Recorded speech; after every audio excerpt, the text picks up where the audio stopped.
Welcome to my YouTube channel IGNOU BAHIH। और आज हम लोग BHIC 106 का चैप्टर नंबर 4 देख रहे थे। इसका पार्ट 2 है। पार्ट 1 मैंने ऑलरेडी अपलोड कर दिया, उसमें बाकी बहुत सारे पहले के टॉपिक मैंने कवर किए। ठीक है, अब हम लोग को ये जो टॉपिक है 4.5 ये देखना है, और इसका आप देख सकते हैं, इसका टाइटल ही है डिस्कवरीज एंड वॉयजेस के बारे में। ठीक है, तो देखिए इसमें क्या क्या बताया गया है, इसमें हम लोग ये डील करते हैं। सबसे पहले इसमें बताया गया है कि जो लेट 15 सेंचुरी में जो ग्रेट डिस्कवरीज हुआ है, ये सभी यूरोपियन एक्सप्लोरेशन और कॉलोनाइजेशन का पार्ट था, है ना। पहले क्या हुआ, यूरोपियन जो कंट्री जैसे स्पेन और पुर्तगाल के बारे में हमने देखा था कि वो वही आइबेरियन स्टेट जो है सबसे पहले शुरुआत करेंगे अर्ली एक्सप्लोरेशन में, और धीरे धीरे ये आगे बढ़ेंगे, मतलब एक्सप्लोरेशन करेंगे और फिर अपना एक्सपांसन करेंगे या कॉलोनाइजेशन करेंगे। और इसी का पार्ट है ग्रेट डिस्कवरीज जो लेट 15 सेंचुरी का है। और आप देख सकते हो कि जो स्पेन और पुर्तगाल के जो कॉलोनियल कन्क्वेस्ट है, वो कितना ह्यूमन हिस्ट्री के लिए कितना बड़ा, मतलब एक टर्निंग पॉइंट लाता है। ठीक है, एक ग्रेट ब्रेक है एक तरह से। ठीक है, इसके बाद हम लोग देख रहे थे अकॉर्डिंग टू ब्रॉडल। ठीक है, ब्रॉडल ये बताते हैं the conquest of the high seas gave Europe world supremacy to last for long. मतलब ब्रॉडल ये बोलते हैं कि ये जो हाई सीज, मतलब हाई सीज का मतलब होता है ओपन ओशियन, जो कि किसी भी कंट्री के जुरिडिक्शन में नहीं है। कुछ कंट्री मतलब हर कंट्री के पास कुछ मतलब कि कुछ सीज़ का कुछ इलाका जो होता है वो मतलब अपने पास होता है, लेकिन ये ओपन ओशियन जोन बता रहा है। ठीक है, तो ये जब हाई सीज़ का इन्हें कन्क्वेस्ट किया तो यूरोप को ये जो है ना वर्ल्ड सुपरमेसी दे देता है, और ये वर्ल्ड सुपरमेसी काफ़ी लंबा चलेगा। ठीक है, और उसके बाद पुर्तगाल के लिए क्या क्या कॉलोनीज थी, मतलब पुर्तगाल के अंतर्गत कौन कौन सी कॉलोनीज थी। अब देखिए ये अलग अलग कॉलोनीज के बारे में बता रहा है। जैसे इसमें सबसे पहले Atlantic island of Cape Verde के बारे में बात करेगा, मैडीरा के बारे में बात करेगा, एजोर्स, ये सब अटलांटिक आइलैंड है। ये सब आप देखिएगा तो सब अफ्रीका के आसपास है, सब वेस्टर्न कोस्ट ऑफ अफ्रीका के आसपास का है। या उसके अलावा ये जो हम देखेंगे, ये जो ब्राज़ील का कोस्ट था इसमें। ठीक है, उसके बाद आप यहाँ पे ईस्ट अफ्रीका में फोर्ट्रेस सेटलमेंट था। अब ये ईस्ट अफ्रीका में फोर्ट्रेस सेटलमेंट जैसे मोम्बासा, मोम्बासा जो है ये केन्या में है आज। ठीक है, आज के डेट में। उसके बाद वेस्ट अफ्रीका में देखेंगे तो साय जॉर्ज है, वो था। और अफ्रीकन कोस्ट लाइन का स्ट्रेचेस भी था इनके पास, लंबा पट्टी था अफ्रीकन कोस्ट लाइन का, जैसे कि एंगोला और मोजाम्बिक जैसे मतलब कि आपको ये कंट्रीज़ में। ठीक है, जो भी। उसके बाद हमने देखा कि इनके जो बेसिस थे वो इंडियन ओशन में थे, जैसे कि ऑर्मज। ऑर्मज कहाँ है, देखिए ऑर्मज जो है वो स्ट्रेट ऑफ ऑर्मज है जो पर्सियन गल्फ के पास है। ठीक है, उसके अलावा गोवा, कालीकट, तो ये तो पता ही है इंडिया में है।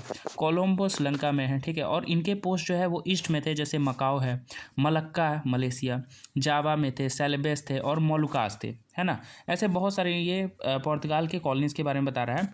यहाँ बता रहा है स्पेन के पोजीशन के बारे में भी हम देख लेते हैं। तो दरअसल ये बताया गया कि जो स्पेन का यहाँ पोजीशंस है, ये इन ये जो है कॉम्पैक्ट थोड़ा है, मतलब काफ़ी कॉम्पैक्ट है।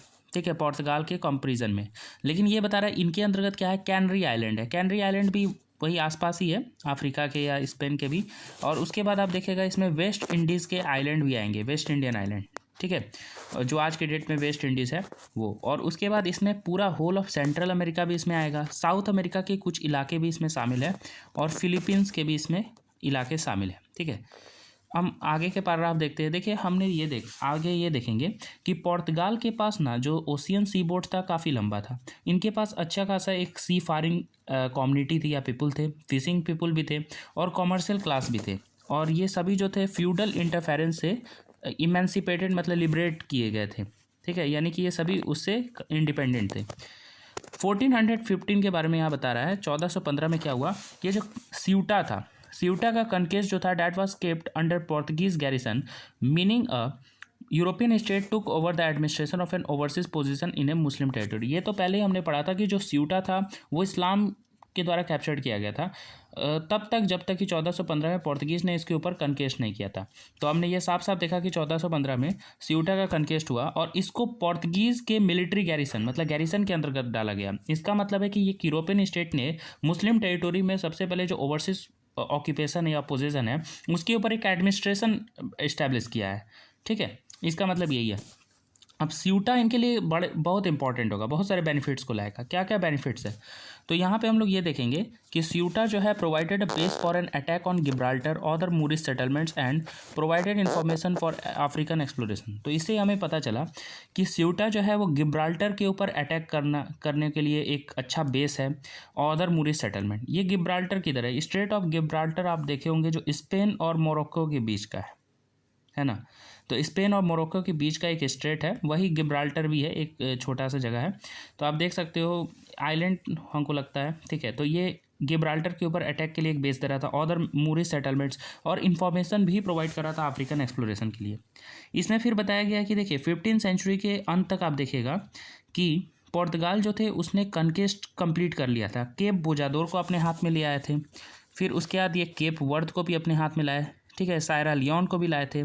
और इस प्रकार से क्या हुआ कि धीरे धीरे ये कुछ कॉमोडिटीज़ है, जैसे शुगर है, गोल्ड है, आइवोरी है, और फिर बाद में स्लैब लेबर जो है, ठीक है, ये सब चीज़ें जब मिलने लगी तो led to exploitation of this regions. तो इस रीजन का एक्सप्लोइटेशन शुरू हो गया, ठीक है। फिर यहाँ पे आपको एक और बड़ी बात है कि यहाँ पे सबसे पहला जो यूरोपियन फैक्ट्री था अगर ओवरसीज़ कहीं सेटअप हुआ तो अर्गियम में हुआ। अर्गियम किधर है, आज के डेट में हम उसको अर्गियन भी बोलते हैं। और ये मॉरिटेनिया जो आपको ये कंट्री है, वेस्टर्न अफ्रीकन कंट्री है, उसी के ऑफशोर आपको मिलेगा, मतलब उसी के मतलब दूर थोड़ा मिलेगा। तो ये अर्गियम में इन्हें पहला यूरोपियन फैक्ट्री बनाया, ओवरसीज एट अर्गियम, जो 1448 में बनाया। उसके अलावा इन्होंने क्या किया, इसी रीजन में इन्हें मैलाग्यूटा मिल गया। मैलाग्यूटा जो ब्लैक पेपर का एक सब्सिट्यूट था, ठीक है। उसके बाद आप देख सकते हो कि यहाँ पे अटलांटिक आइलैंड, ये जितने भी अटलांटिक आइलैंड, जैसे अभी हमने देखा ही, मैडीरा देखा, एजोर्स देखा, कैप वर्द देखा, फिर इसी में कैनरीज है, ये सभी अटलांटिक आइलैंड के कनकेस्ट के थ्रू मतलब कि, ठीक है, ठीक है, आप देख सकते हो कि कैसे मतलब कि ये सभी अटलांटिक आइलैंड को कैसे इन आइबेरियन स्टेट्स द्वारा एक्सप्लोर्ड भी किया गया और कॉलोनाइज किए गए थे, ये सब देखें। इसी के साथ थोड़ा और हम आगे बढ़ेंगे, ठीक है। तो आगे हम लोग देखें कि हेनरी जो थे, प्रिंस हेनरी जो द नेविगेटर ऑफ पुर्तगाल, जो पुर्तगाल के जो राजा थे, हेनरी ने क्या किया, ग्यूनिया के एक्सपीडिशंस लेना चाह रहे थे। ग्यूनिया भी आपको अफ्रीका में है। देखिए उनका क्या एम था, ग्यूनिया क्यों वहाँ पर एक्सपीडिशन लेना चाह रहे थे, या ग्यूनिया तक वॉयजेस क्यों करवाना चाह रहे थे।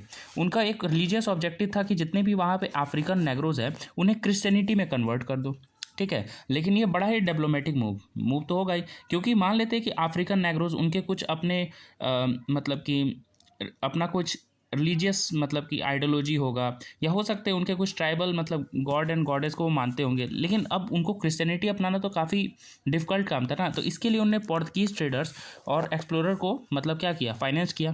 पहले तो एक्सप्लोर करेंगे तब ना जाएंगे, तब वहाँ पे इंटरेक्ट करेंगे। फिर इसी क्रम में क्या होता है कि अफ्रीका से जो रिसोर्स आ रहे थे उसी का सिस्टमेटिक तरीके से ऑर्गेनाइजेशन शुरू हो जाता है, ठीक है। और ऐसे में क्या हुआ कि सबसे पहले यहाँ बता रहा है कि जॉन टू जो है ये भी आपको पुर्तगाल के ही किंग है। इन्होंने एक फोर्ट बनाया था एल्मीना, वही घाना में, हमने लिखा है यहाँ पे। तो इन्होंने एक फोर्ट का इस्टेब्लिशमेंट किया एल्मीना में, और ये जो मतलब था गोल्ड कोस्ट में था, ताकि यहाँ से गोल्ड ट्रेड को अच्छा खासा कंट्रोल कर लिया जाए, ठीक है, गोल्ड ट्रेड को कंट्रोल किया जाए। फिर एक ट्रीटी साइन हुआ था, ये ट्रीटी ऑफ अल्काकोबाज है, ठीक है। ट्रीटी ऑफ अल्काकोबाज ये 1479 में स्पेन और पुर्तगाल में साइन होता है, के बीच में साइन हुआ, यानी इसके पार्टिसिपेंट स्पेन और पुर्तगाल थे।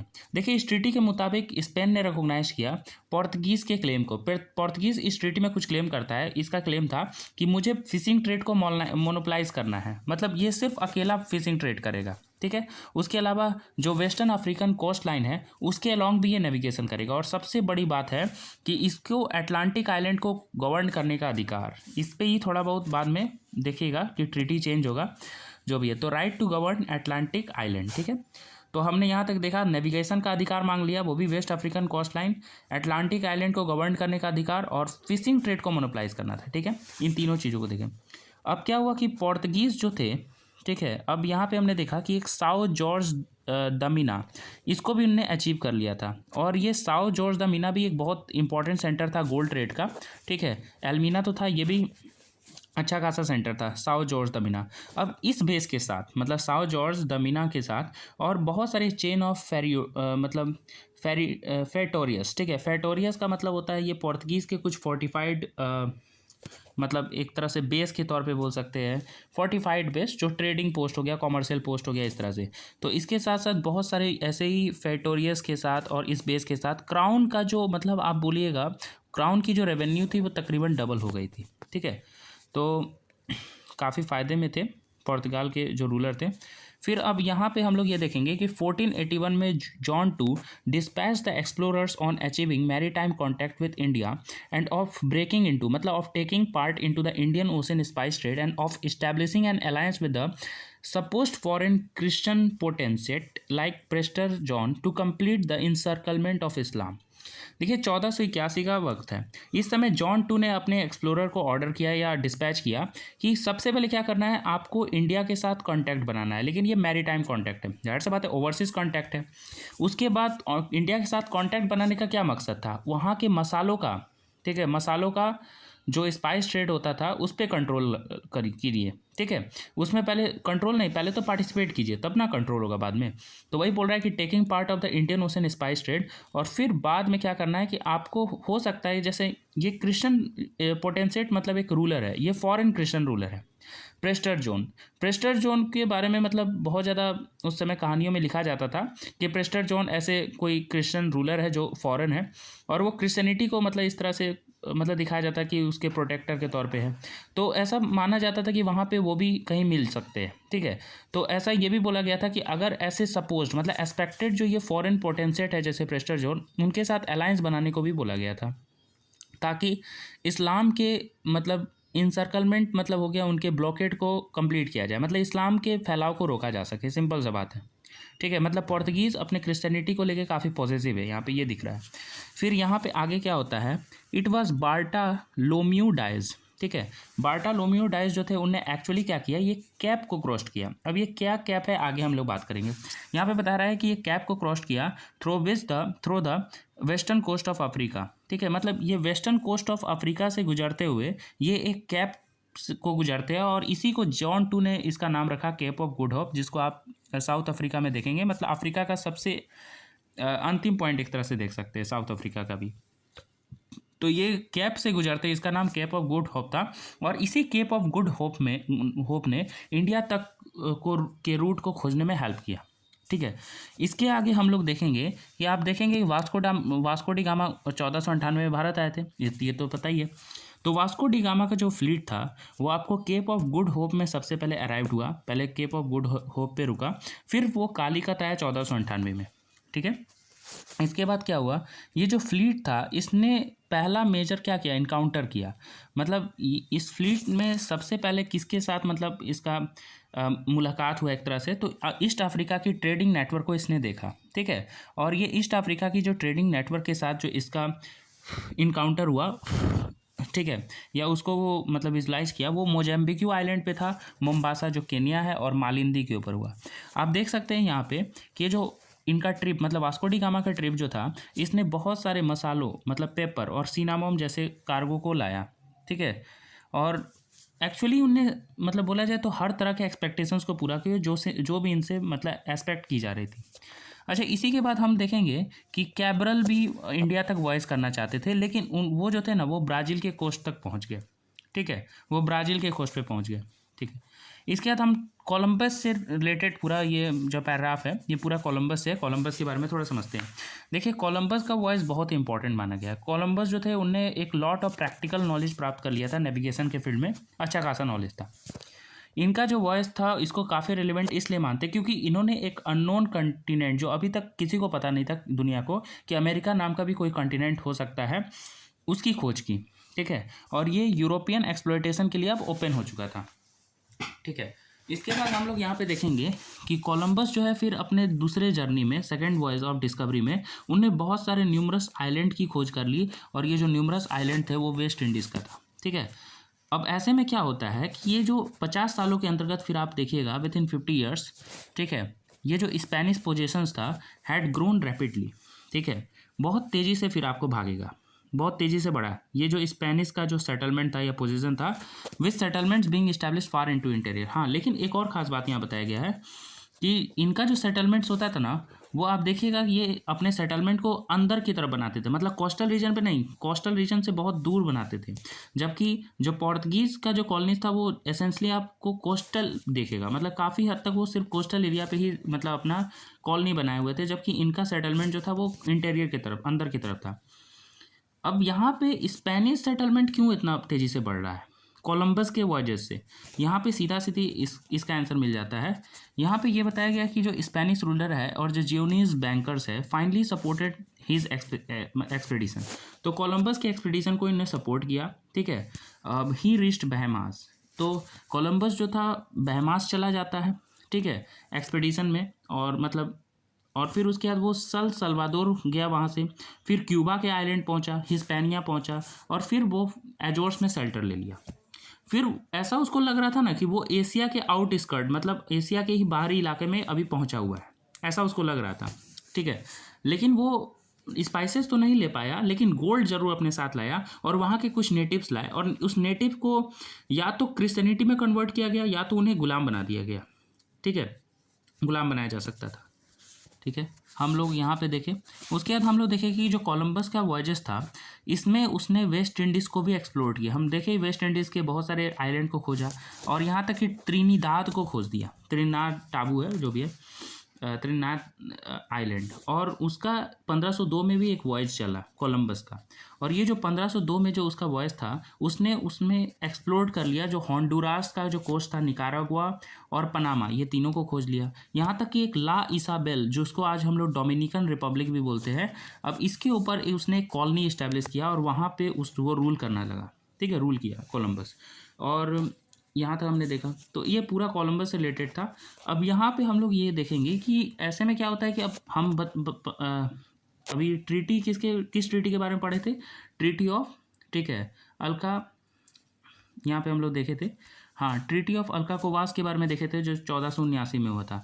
इसमें आपको क्या बताया गया था कि पोर्तुगीज़ को अधिकार मिल जाता है अटलांटिक आइलैंड को गवर्न करने का, यानी कि कोलंबस ने जो अभी तक ढूंढा वो सब आपको अटलांटिक आइलैंड ही तो है। तो फिर ऐसे में जॉन टू कोशिश करते हैं कि ये जो भी डिस्कवरीज कोलंबस द्वारा हुआ है, इस पे क्लेम जताया जाए, ये जॉन टू पुर्तगाल के हैं, ठीक है, क्योंकि जाहिर सा बात है, अब वो तो ट्रीटी के थ्रू सही था, थ्रू द ट्रीटी ऑफ अल्काकोवास, ठीक है। अब इसकी वजह से स्पेनिश रूलर्स को फिर दिक्कत होगा। अब स्पेनिश रूलर्स ऐसे में क्या करेंगे कि वो पॉप अलेक्जेंडर 6 के पास चल जाएंगे, मतलब पॉप है, who issued PayPal bulls, PayPal decree, मतलब वो पैपल डिक्री को वो मतलब इशू करेंगे, ठीक है। और ये क्या करेगा, मतलब कि एक तरह से एक पैपल डिक्री को इशू करेंगे, ठीक है। और उसके साथ साथ ये पॉप अलेक्जेंडर 6 सबसे इंपॉर्टेंट काम ये किए कि उन्हें एक इमेजिनरी लाइन ड्रॉ किया, ठीक है। और ये इमेजिनरी लाइन आपको नॉर्थ से लेके ना, आपको जो ये एजोर्स और केप वर्द है, जो कि आपको अफ्रीका के ही पास है, वेस्टर्न मतलब अफ्रीका के आसपास का है, आइलैंड है। तो ये जो एजोर्स और केप वर्द के साउथ वेस्ट तक, ठीक है, इनके साउथ वेस्ट तक एक लाइन ड्रॉ कर लिया, मतलब नॉर्थ से लेके साउथ वेस्ट ऑफ एजोर्स और केप वर्द तक इमेजिनरी लाइन ड्रॉ किया। अब इसमें ये बताया गया कि इस लाइन के बियॉन्ड जो भी लैंड और जो भी सी होगा वो स्पेनियार्ड्स का होगा। सिंपल सा बात यहाँ पे बताया गया कि the land and sea beyond this line, ठीक है, to be of the Spaniards, ठीक है। अब फिर एक और ट्रीटी के बारे में यहाँ पे बताया गया है कि थ्रू द ट्रीटी ऑफ टॉर्डिसेल्स, ठीक है। अब ये टॉर्डिसेल्स का एक ट्रीटी था जो 1494 में हुआ था, ठीक है। तो 1494 में टॉर्डिसेल्स का ट्रीटी हुआ, ठीक है। अल्काकोवास का ट्रीटी साइन हुआ था आपको 1479 में हुआ था, ये 1494 में हुआ, ठीक है। तो इस ट्रीटी के थ्रू इसमें क्या हुआ, अब पुर्तगाल को रूट मिल गया, ठीक है, इंडिया तक जाने का रूट मिल गया, यहाँ तक कि साउथ अटलांटिक तक भी जाने का रूट मिल गया, जिसमें एक इमेजिनरी आइलैंड के एक लैंड का भी जिक्र था, एंटीला का, और लैंड ऑफ ब्राज़ील। इसी में पुर्तगाल को ब्राज़ील तक जाने का भी अनुमति मिलने लगा, इंडिया तक का भी रूट उसको मिला, और साउथ अटलांटिक में एंटीला तो नहीं पता, लेकिन ब्राज़ील उसने ज़रूर उसके ऊपर कन्केस्ट किया और ब्राज़ील को अपना कॉलोनी बनाया। इंडिया में भी कुछ बेसेस बनाए उसने। इसके आगे हम लोग देखेंगे, ठीक है। अब यहाँ पे कुछ और प्रोफेशनल एक्सप्लोरर्स है, उसके रोल को समझेंगे। तो देखिए यहाँ पे सबसे पहले बताया गया है कि मोटिव क्या था। मोटिव था कि ईस्टर्न ट्रेड के रूट को पता करना, ईस्टर्न ट्रेड, क्योंकि वो इस बहुत इंपॉर्टेंट स्पाइस ट्रेड नेटवर्क था। और पोर्तुगीज़ के मोनोपोली को इसमें तोड़ना, क्योंकि पोर्तुगीज़ हर चीज़ में आप देखिएगा स्पाइस ट्रेड को खासकर वो कंट्रोल कर चुका है। ठीक है। फिर तुरंत आप देखिएगा कि कुछ प्रोफेशनल एक्सप्लोरर है, जैसे वेस्पुक्की है, सोलिस है, मैगलेन है। ठीक है। अब ये क्या होता है, ये सेल्ड अराउंड, मतलब पूरे मतलब ग्लोब के चारों तरफ, मतलब जहाँ भी हुआ ये मतलब कि आपको अच्छे से ये भ्रमण किए, वेंडर किए। इन्होंने अपने डिस्कवरीज के बारे में बहुत सारे इन्फॉर्मेशन दिए और ये किसी भी मोनार्क के लिए काम करने को काफ़ी इच्छुक थे। ठीक है। फिर यहीं से हम लोग ये शुरू करेंगे कि फर्डिनांड मैगलिन जो थे, ठीक है, ये काफ़ी अच्छे एक्सप्लोरर थे और ये स्पेनिश रूलर चार्ल्स फाइव के अंतर्गत थे। उस समय स्पेनिश रूलर चार्ल्स फाइव थे। ये चाहते थे ना कि जो भी साउदर्न टेरिटोरीज है वो स्पेनिश, मतलब कि स्पेनिश डेमार्केशन के अंतर्गत आ जाए, मतलब स्पेनियार्ड्स के अंतर्गत साउदर्न टेरिटोरीज आ जाए, जो जिससे कि स्पेन को फ़ायदा होगा। ठीक है। He travelled through and made way to the Moluccas, the spice island, और यहाँ तक कि वो जो है मोलुकास तक भी गए, जो स्पाइस आइलैंड था। ठीक है। ही वाज टू ट्रेवल, और उसके बाद लिखा है he was to travel westward and Moluccas तक इन्होंने अपना रास्ता बनाया। लेकिन सबसे पहले इन्होंने कौन सा रूट चुना, तो ये सबसे पहले वेस्टवार्ड की तरफ ट्रैवल करना शुरू किया, स्पेन की तरफ से मानिए वेस्टवार्ड। और ये फिर क्या किए, इन्होंने अटलांटिक को क्रॉस करते हुए sailed across the Atlantic, Pacific में पहुंचे 1519 में। उसके बाद हम लोग देखेंगे कि एक स्ट्रेट ऑफ मैगलेन है। अब ये जो स्ट्रेट ऑफ मैगलेन है, आप साउथ अफ्रीका के साउथ अमेरिका के साउथ में, क्योंकि ये वेस्टवार्ड जा रहा है इसीलिए तो साउथ अमेरिका पहुंचेंगे, तो साउथ अमेरिका के साउथ में एक स्ट्रेट ऑफ मैगलेन को ट्रैवल करके वो इस प्रकार फिलीपींस पहुंच गए। और फिर फाइनली आप देखिएगा कि उन्होंने बाद में इस बात को कंफर्म भी किया कि पूरा ग्लोब राउंड है, यानी गोल है, क्योंकि वो लास्ट में फिर आप देखिएगा कि अपने डेथ के बावजूद भी उनका जो एक्सपेडिशन था वो लौटा, मतलब उनका जितने मेंबर्स थे वो लौटे। और वो लौटे कैसे, केप ऑफ गुड होप, मतलब आप समझ रहे हैं ना, शुरू कहाँ से किए थे, वेस्ट की तरफ से गए थे साउथ अमेरिका होते हुए, फिर वहीं से फिलीपींस गए। ठीक है। और फिर वहीं से केप ऑफ गुड होप से फिर वो, मतलब इस तरह से उन्होंने पूरे अर्थ का मतलब सरकम नेविगेट किया, यानी पूरे राउंड उन्होंने नेविगेशन किया। तो इससे यही पता चला कि ग्लोब तो मतलब कि क्या है, ये अर्थ जो है वो राउंड है, धरती गोल है, सिंपल सा बात है। फिर अब हम यहाँ पे अल्मेदा और अल्बैक्रुक जैसे जो पोर्तुगीज़ के एशिया के जो वायसराय थे, इनके बारे में थोड़ा समझते हैं। देखिए यहाँ पहले बताया गया कि 1505 का वक्त है। इसमें अल्मेदा जो है ना, इनको पहला वायसराय बना गया पोर्तुगीज़ एशिया का, क्योंकि पोर्तुगीज़ का होल्डिंग अब एशिया में आ गया था। तो इन्होंने एक्सप्लोरेशंस किया। इनका एक्सप्लोरेशंस कहाँ का हुआ, तो इन्होंने जो एक्सप्लोरेशन किया इसकी वजह से फोर्ट्स का इस्टेब्लिशमेंट किया गया। पहला तो फोर्ट का इस्टेब्लिशमेंट आपको ईस्ट अफ्रीका में हुआ। उसके अलावा इन्होंने मतलब कि सिर्फ ईस्ट अफ्रीका में ही नहीं, और भी जगह है, जैसे इंडिया में भी आपको कोच्चि है। ठीक है। उसके बाद दीव है, वो दोनों जगह आपको इस्टेब्लिशमेंट हुआ। 1504 में इन्होंने ऑर्मज को कैप्चर्ड हो गया था। ऑर्मज जो वही स्ट्रेट ऑफ ऑर्मज जो पर्शियन गल्फ के पास था, उसके बारे में हमने देखा। ये ऑर्मज जो था ना, वो एक काफ़ी रिचेस्ट प्लेस था। इंडिया और पर्सिया के बीच के व्यापार का काफ़ी अच्छा मतलब प्लेस माना जाता था। फिर ये तो अल्मेदा के बारे में हमने देखा कि ईस्ट अफ्रीका, कोच्चि, दीव और यहाँ पे ऑर्मज, ये 4 बातें याद रखना है, 4 प्लेसेस। ठीक है। अल्बकरुक जो है, इन्होंने गोवा को कन्वर्ट किया था 1510 में and was made Portuguese head quarter. ठीक है। और इसे ही पोर्तुगीज़ का हेड क्वार्टर भी बना दिया था। ठीक है। अब हम लोग यहाँ पे देखेंगे, ठीक है, कि by the close of his governorship there were major fortresses in Kilwa, Ormuz, Goa and Cannanore in Portuguese hands. फिर हम लोग देखेंगे कि जैसे ही इनका गवर्नरशिप ख़त्म होने वाला था अल्बकरुक का, तो वहाँ पे कुछ मेजर फोर्ट्रेसेस इनके वक्त उस समय थे, जैसे किल्वा तंजानिया में है, जो ईस्ट अफ्रीका में है। ऑर्मज तो था ही पहले ही 1504 में आ गया था। गोवा में था कन्नौर, मतलब कन्नौर केरला में हो गया, कन्नूर, ये पोर्तुगीज़ के हाथ में था उस समय। एक और मेजर वेंचर जो था अल्बकरुक के द्वारा किया गया था, लेकिन ये जो था ना वेस्टर्न, अभी तक ये जो भी आप देख रहे हैं ये इंडियन ओशन के वेस्टर्न पार्ट में है, लेकिन अब वो वेस्टर्न इंडियन ओशन के बाहर का था। वो था was the capture of Malacca. Malacca वही ये सिटी मलेशिया में है, तो इसका कैप्चर किया, विच ही टुक इन 1511। तो वो जाहिर सा बात है अल्बकरुक ने इसे 1511 में मतलब कैप्चर कर लिया। Portuguese they are able to establish the fortified chain of coastal settlements starting from Sofala in eastern Africa to Ternate in Malacca. ठीक है। तो इस प्रकार से ऐसा करते करते बहुत सारे मतलब इलाकों को कैप्चर करते करते इनने बहुत सारे fortified chain of colonial settlements को इस्टेब्लिश कर लिया था, फाउंडेड किया, मतलब फोर्टिफाइड कॉलोनियल सेटलमेंट्स का एक पूरा चेन को, जो कि आपको ईस्टर्न अफ्रीका में सफल से लेके मलक्का, जो हमने अभी बताया मलेशिया में एक सिटी है, वहाँ पे तारंदे तक।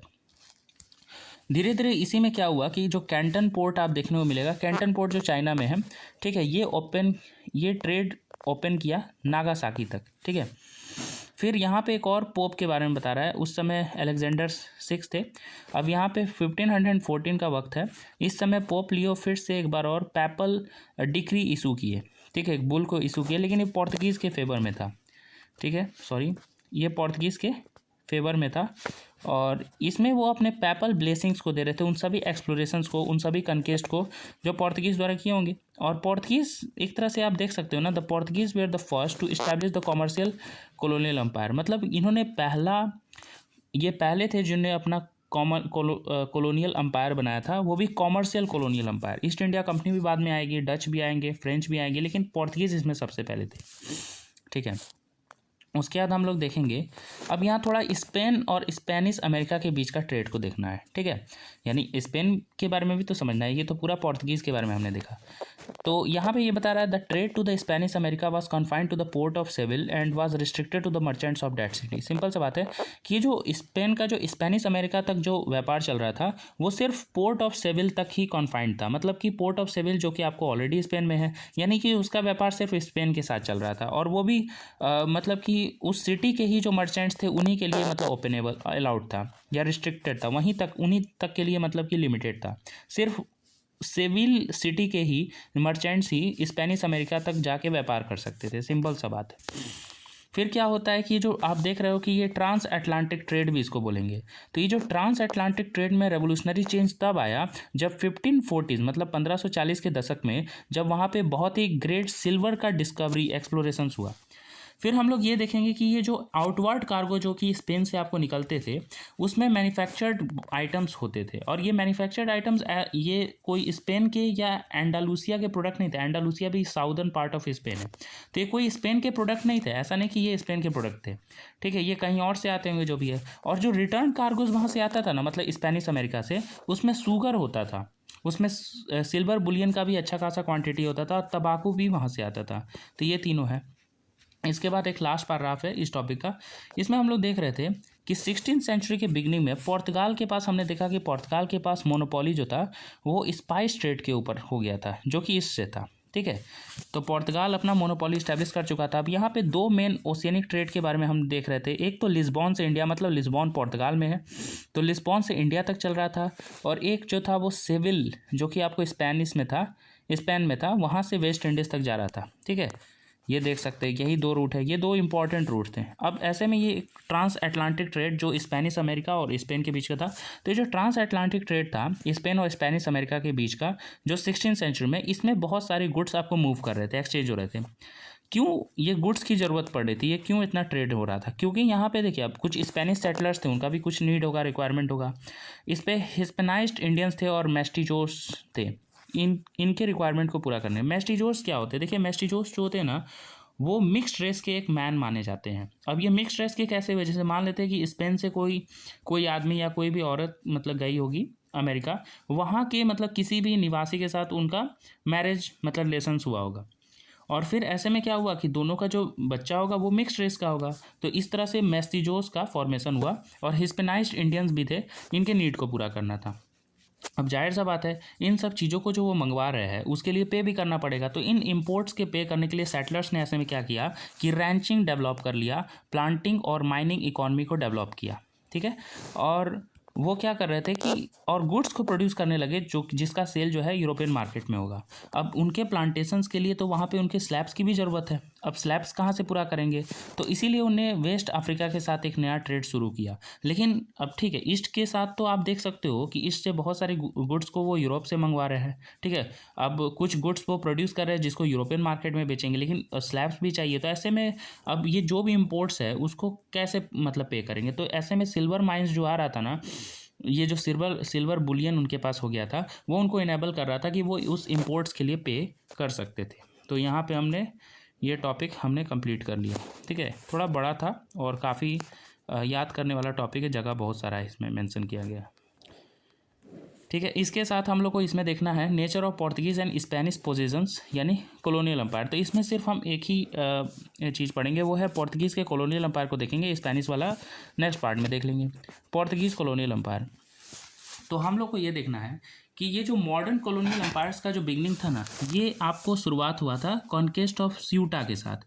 स्यूटा and soon Portuguese founded chain of fortified post and commercial colonies. मतलब ये जो आज मॉडर्न, मतलब आज नहीं सॉरी, ये जो मॉडर्न कॉलोनियल एम्पायर्स आपको बन रहा है, इतना बड़ा बड़ा कॉलोनियल एम्पायर्स, ये कॉन्क्वेस्ट ऑफ स्यूटा के साथ शुरू हुआ। स्यूटा जो कि 1415 में, ठीक है, आपको पोर्तगाल ने अटैक किया था, जो कभी मूरिश सेटलमेंट हुआ करता था और या कभी इस्लाम के द्वारा इसको मतलब कैप्चर किया गया था। और इसी तरह से फिर आगे क्या होता है कि पोर्तुगीज़ ने इसी तरह से बहुत सारे फोर्टिफाइड सेटलमेंट्स को या पोस्ट को या कॉलोनियल कॉमर्शियल कॉलोनीज़ को इस तरह से इस्टेब्लिश किया। ठीक है, यहाँ पे फिर हम लोग पढ़ेंगे कि जो वर्ल्ड था आपको, the world between the Cape of Good Hope and Japan, where the Portuguese had an elaborate network of trade and power between 1500 and 1700 was characterized by change या डायनेमिज्म।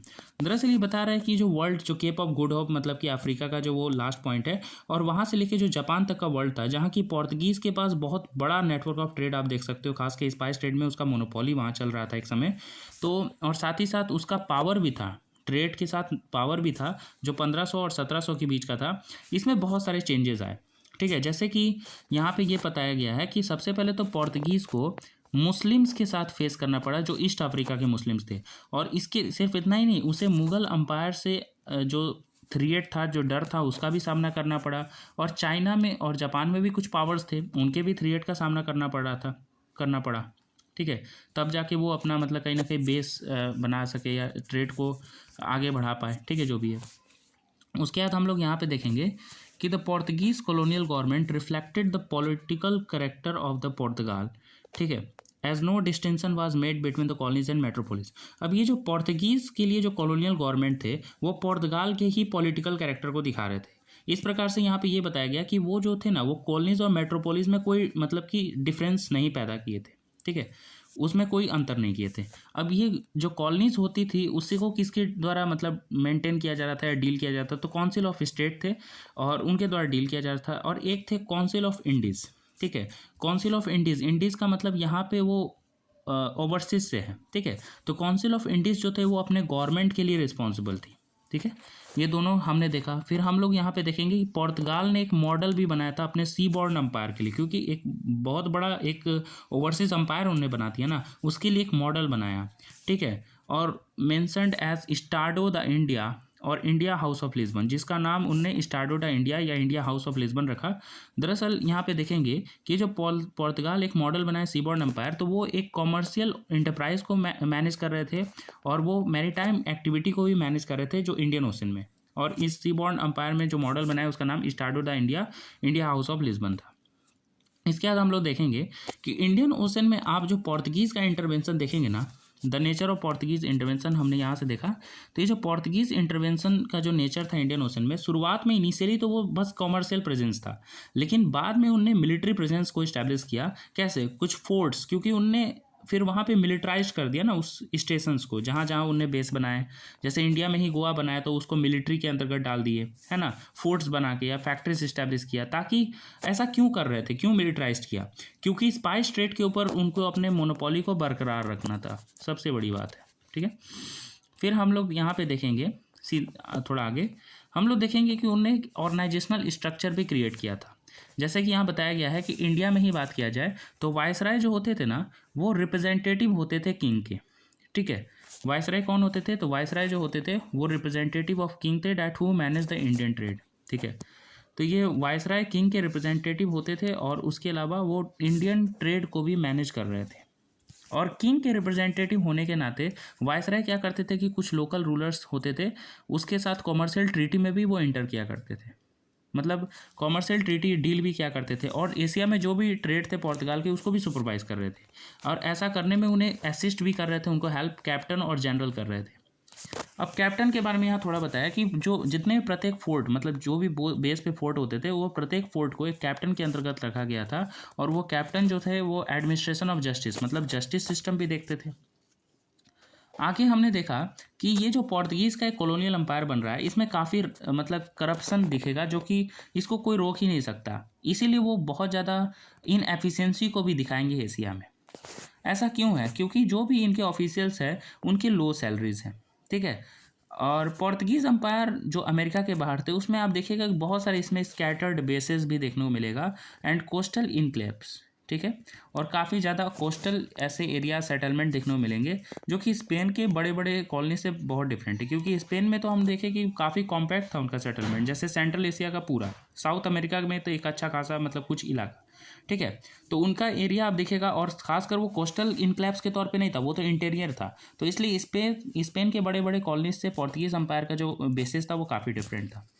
इसके बाद हमें थोड़ा ब्राज़ील के बारे में समझना है, ठीक है। ब्राज़ील देखिए, तो ये जो ब्राज़ील का डिस्कवरी था इसने कॉलोनाइजेशन का प्रोसेस शुरू किया वेस्ट में, ठीक है। वेस्ट में कॉलोनाइजेशन शुरू हो गया। अभी तक तो पोर्तुगाल का कॉलोनाइजेशन ईस्ट तक था, अब जो भी हो रहा है अब देखिएगा पूरा वेस्ट में शुरू होगा। तो ऐसे में क्या हुआ, ब्राज़ील में शुगर इंट्रोड्यूस किया गया मैडिरो और सैथ होम से, ठीक है। किससे? तो मैडिरो और सैथ होम से, ठीक है। तो हम यहाँ पे देखें कि शुगर को ब्राज़ील में इंट्रोड्यूस किया गया था मैडिरो और सैथ होम में, ठीक है। हमने यहाँ पे देखा कि शुगर ट्रेड और स्लैब ट्रेड ये दो मेन मतलब पिलर्स थे जिस पे ब्राज़ील का कॉलोनियल सोसाइटी पूरी तरह से स्ट्रक्चर्ड था, ठीक है। फिर हम लोग यहाँ पे देखेंगे कि किंग जॉन 3, ठीक है, ये पोर्तुगाल के ही रूलर है। 16th सेंचुरी में इन्होंने क्या किया कि पूरे ब्राज़ीलियन कोस्ट को अमेजन और साय विसेंट में बांट दिया, और अमेजन और साय विसेंट के जो मतलब ये दो जोन थे इसको भी 12 कैप्टेंसीज के अंतर्गत डिवाइड किया, ठीक है। And which was granted to proprietary landlords known as डोनेट्रियोज, ठीक है। और ये जो 12 कैप्टेंसीज थी, जाहिर सा बात है इसको डोनेट्रियोज को दे दिया। डोनेट्रियोज जो प्रोपर्टरी लैंडलॉर्ड्स होते थे, ठीक है, उनको दे दिया। अब ये डोनेट्रियोज के बारे में आपके बुक में ही लास्ट में लिखा हुआ है, उसको आप पढ़ के समझ सकते हैं, ठीक है। फिर हम लोग यहाँ पे देखेंगे कि ये जो डोनेट्रियोज को देखा, डोनेट्रियोज को एक तरह से बोला गया कि आपको अपने पैसे के बदौलत आपको सेटलमेंट को क्या करना है, स्प्लिट करना है या सेटलमेंट बसाना है, ठीक है। लेकिन वो कोई भी जो थे इतना रिच नहीं थे कि इस कॉस्ट को बियर करे, जिसकी वजह से आप देखिएगा कि जो 4 ओरिजिनल ग्रांट्स थे वो तो कभी सेटल ही नहीं हुए, मतलब उसमें सेटलमेंट बसा ही नहीं। और जो बाकी के अनदर 4 थे वो नेटिव से अटैक प्राप्त हो रहा था, उसको वो फेस कर रहे थे। तो रूलर ने यहाँ पे रियलाइज किया कि अगर हमें ब्राज़ील को बचाना है तो सेंट्रल अथॉरिटी को इस्टेब्लिश करना पड़ेगा। तो ब्राज़ील को एक सबसे पहले तो कैप्टेंसी जनरल बनाया गया, फिर बाद में उसे चेंज करके वाइस रॉयल्टी बना दिया गया, ठीक है। क्या बनाया गया? वाइस रॉयल्टी बनाया गया। और फिर इसके बाद बताया गया है कि ये जो सिंगल वाइस रॉयल्टी था इसको फिर प्रोविंसेस में डिवाइड किया गया, सब डिवाइडेड करके उसको कैप्टन जनरल या कैप्टन के अंतर्गत रखा गया, ठीक है। फिर उसके बाद हम लोग यहाँ पे देखेंगे कि ये जो ब्राज़ीलियन सेटलमेंट था they are more like villages as compare to the Mexico city, मतलब ये काफ़ी रूरल सा था, मतलब बहुत ज़्यादा विलेज की तरह दिखता था मैक्सिको सिटी के कंपेरिजन में। और जो होम गवर्नमेंट मतलब पोर्तुगाल गवर्नमेंट ये ब्राज़ील जैसे कॉलोनी को कंट्रोल कर रही थी, तो कुछ काउंसिल्स और ट्रिब्यूनल्स बना के, ट्रिब्यूनल्स मतलब एक कोर्ट्स के जैसा ही कुछ होता है, ठीक है। तो ये जो थे मतलब काउंसिल्स और ट्रिब्यूनल्स के थ्रू वो उस कॉलोनी को कंट्रोल कर रही थी, और ये काउंसिल और ट्रिब्यूनल का जो हेडक्वार्टर था वो लिस्बन पोर्तुगाल में था। फिर हम लोग ये देखेंगे कि 1604 से लेकर 1614 तक इंडिया की जो काउंसिल थी वो हैंडल कर रही थी अफ्रीका और ब्राज़ील के मैटर को, ठीक है। इसके बाद फिर हम लास्ट के पैराग्राफ इसका है, इसको देखते हैं। तो सबसे पहले कासा डी स्यूटा और कासा डे ग्यूनिया या कासा डे मीना जो था इसको लिस्बन में क्रिएट किया गया था, लेकिन उन ऑफिशियल्स के अथॉरिटी के अंतर्गत जिन्होंने पोर्तुगाल की इकोनॉमिक लाइफ को काफ़ी रेगुलेट किया था। बाद में किंग जो है उनने एक और मतलब कि कासा डा इंडिया भी उन्हें इस्टेब्लिश किया, क्रिएटेड किया। फिर आप देखिएगा कि एक सिंगल एडमिनिस्ट्रेटर जिसको फीटर बोलेंगे वो अब क्या करने लगे, अब वो 2 अलग अलग कासास को कंट्रोल करना शुरू किए और सिंगल इस्टेब्लिशमेंट के अंतर्गत। और उनके अंतर्गत क्या थे, 3 ट्रीजरीज हुआ करते थे, ठीक है, 3 ट्रीजर्स होते थे और वहाँ पे 5 सेक्रेटरीज भी होते थे, ठीक है। फिर हमने देखा एक प्रोवेडर थे। प्रोवेडर का क्या काम होता था, देखिए प्रोवेडर जो होते थे वो इक्विपमेंट को ऑर्गेनाइज करते थे of the fleets which the Casa sent out. मतलब कासा तो आप देख रहे हो कि ये सब एक ऑफिस है जो लिस्बन में क्रिएट किया गया है। तो कासा क्या करते थे, फ्लीट भेजा करते थे, मतलब कि नाव भेजा करते थे ठीक है। तो उसके लिए जो सामान होता था, जो इक्विपमेंट, जैसे हो सकता है फायर आर्म्स है या जो भी इंपॉर्टेंट टेक्निकल चीज़ें या जो भी है, तो वो सभी इक्विपमेंट का इंतजाम प्रोवाइडर करते थे। ठीक है। फिर हम लोग यहाँ पे एक और बात देखेंगे कि पुर्तगाल का जो कॉलोनियल सोसाइटी था वो ब्लड, सोशल रैंक और मैरिड स्टेटस पे आधारित था। ठीक है।